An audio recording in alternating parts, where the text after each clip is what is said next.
Bonjour chers auditeurs, ce projet est dédié aux patients de la géologie et dans lequel je vais détailler un sujet concernant la déformation tectonique. Et on va le traiter sous le plan suivant.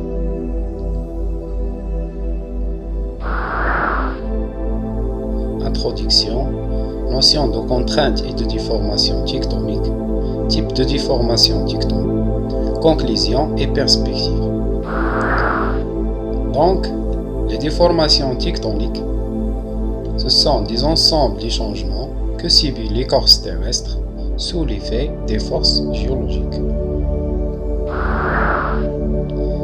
Premièrement, on va voir la notion de contrainte et de déformation. Et comme une petite définition de contrainte, c'est une force appliquée à une certaine unité de volume. Et on sait que l'écorce terrestre est caractérisée par leur rigidité, donc il montre toujours une résistance à ces contraintes. Et lorsque la contrainte dépasse la résistance du matériau, l'objet est déformé et s'ensuit un changement dans la forme ou de volume, ou bien les deux, la forme et le volume. Et on distingue deux types de contraintes, sont caractérisées par une force de convergence, comme vous voyez ici, et elles peuvent être coaxiales ou non. Dans cette situation, les forces sont coaxiales. Ou bien des contraintes de distension. Dans cette situation, les forces sont divergentes et ont pour effet d'étirer le matériau. Et concernant les paramètres de déformation, on a beaucoup. Premièrement, la pression et la température, et bien sûr, la composition de la roche. Par exemple, les roches calcaires et le grès et le granit, ce sont des roches calcaires. Donc, elles sont toujours sensibles à la contrainte. Alors que d'autres sont plutôt plastiques, comme les roches argileuses. Et bien sûr, s'ajoute le facteur temps, qui joue un rôle important dans les phénomènes géologiques.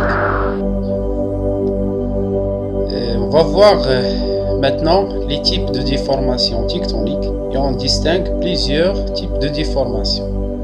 Les déformations cassantes, dites aussi discontinues ou failles, déformations souples, ce sont des plis, et les déformations intermédiaires et la schistosité.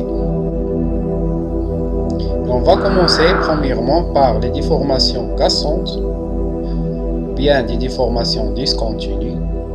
Comme une simple définition, c'est une cassure au niveau du couche de terrain qui s'accompagne d'un déplacement des deux compartiments ainsi créés. Et pour les éléments de la faille, on a ici le rejet de la faille, le miroir de la faille, le compartiment supérieur s'appelle le toit et le compartiment intérieur et le compartiment inférieur dit le mur.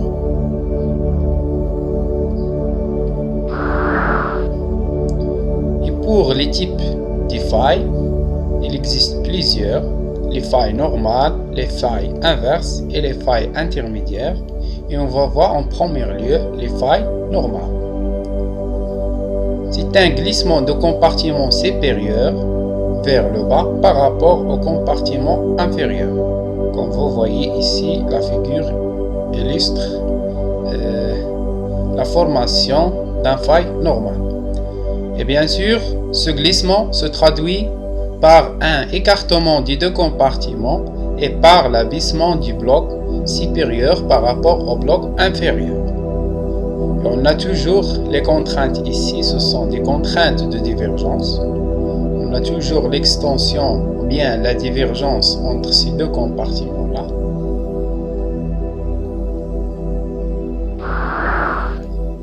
pour les failles inverses, c'est un glissement de compartiment inférieur vers le compartiment supérieur. Bien sûr, ce glissement se traduit par le rapprochement des deux compartiments de l'un sur l'autre. Et on a ici les contraintes, ce sont des contraintes de compression. Et pour un autre type de faille, bien de déformation discontinue, ce sont des décrochements. Un décrochement est un glissement horizontal, comme vous voyez ici,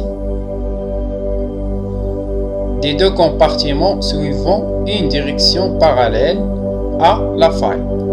Et on a deux types de décrochements. Décrochement dit dextre, comme vous voyez ici, dit sinistre.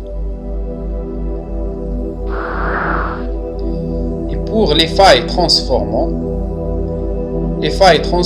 ce sont des limites de plaques lithosphériques, comme le caractère essentiel d'existence de ces failles transformantes. Elles sont situées en bordure de plaques tectoniques et découpent les dos perpendiculairement, et les frontières près de ce type sont géologiquement actives. Voilà, ici cette animation illustre la formation des failles transformantes.